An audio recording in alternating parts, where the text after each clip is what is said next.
मंदिर में उड़ेला गुलाल, गुलाबी रंग प्यारा लगे। मंदिर में उड़ेला गुलाल, गुलाबी रंग प्यारा लगे। मैया जी की बिंदी चम चम चमके, मैया जी की बिंदी चम चम चमके, चम चम चमके, चम चम चमके। सिंदूरा लालो में लाल, गुलाबी रंग प्यारो लगे।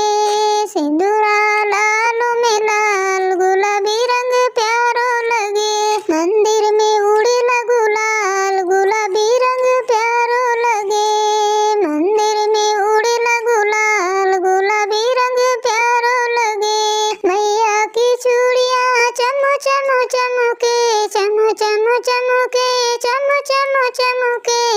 मेहंदी लालो में लाल, गुलाबी रंग प्यारो लगे।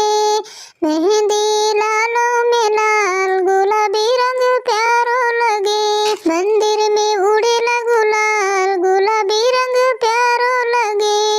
मंदिर में उड़ेला गुलाल, गुलाबी रंग प्यारो लगे। मैया जी के बिछुए चम चम चमके, चम चम चमके, चम चम चमके। महावर में लालो में लाल, गुलाबी रंग प्यारो लगे। महावर लालो में लाल, गुलाबी रंग प्यारो लगे। मंदिर में उड़ेला गुलाल, गुलाबी रंग प्यारो लगे।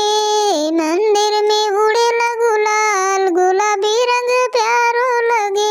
मैया जी का लहंगा चम चम चमके, चम चम